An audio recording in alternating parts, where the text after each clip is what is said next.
بسم اللہ الرحمن الرحیم۔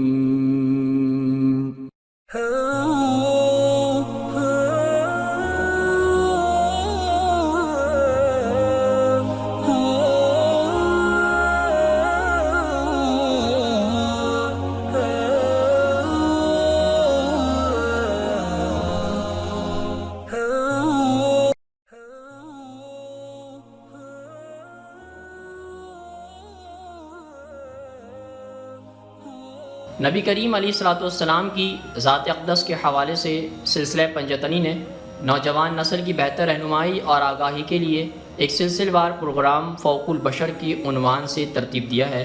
آج ہم انشاءاللہ اس سلسلے کی اگلی قسط کا آغاز کرتے ہیں۔ یہ نام اس لیے مشہور تھا کہ اس کو علم کے سمندر پر عبور حاصل تھا۔ اس کے علم کا ماخذ ایک ضخیم کتاب تھی۔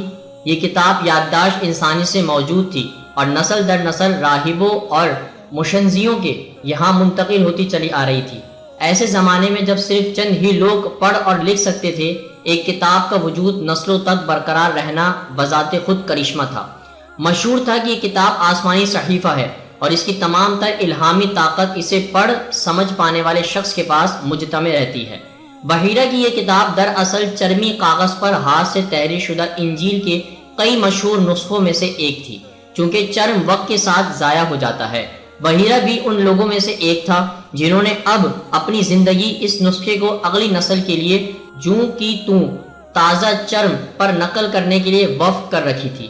یہ نقل پوری توجہ سے حرف بحرف تیار کی جاتی اور ہر آیت کو اس قدر احتیاط سے مکمل کیا جاتا کہ آنے والی نسل کے لیے نہ صرف چرم بلکہ الہامی پیغام بھی محفوظ رہے۔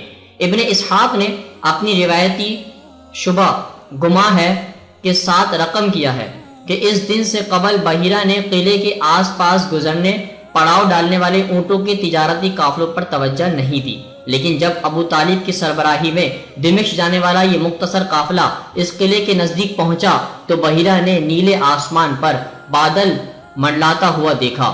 بادل کی یہ ٹکڑی قافلے کے اوپر چل رہی تھی، بلکہ دور سے دیکھنے پر محسوس ہوا کہ یہ قافلے میں ایک مخصوص مقام پر قدرے نچلی سطح پر مرکوز تھی۔ بحیرہ نے اس کو شگون سمجھا اور اپنی عادت کے برخلاف قلعے سے باہر نکل آیا۔ اس نے قافلے کو قلعے میں رات میں قیام کی دعوت دی اور آؤ بھگت کی غرض سے جو کھانے کا سامان دستیاب تھا پیش کر دیا۔ ابو طالب نے بحیرہ کی دعوت قبول کر لی اور 10 سالہ نبی کریم علیہ الصلوۃ والسلام کو اونٹوں اور تجارتی مال پر نظر رکھنے کے لیے قلعے سے باہر ہی روک دیا۔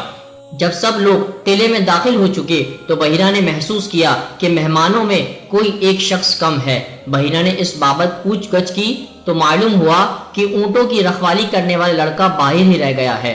بحیرہ نے آپ علیہ الصلوۃ والسلام کو بھی قلعے کے اندر رات بسر کرنے کے لیے بلانے پر اصرار کیا۔ تاجروں کو اس بات پر خاصی حیرت ہوئی کہ بحیرہ کی دعوت میں اونٹ کی رکھوالی کرنے والا بھی شامل تھا۔ معزز دوستو، آج کی گفتگو کا اختتام ہوا۔ انشاءاللہ کل آپ سے پھر ملاقات کریں گے ایک نئے ذکر اور فکر کے ساتھ۔ اپنا بہت سارا خیال رکھیے گا۔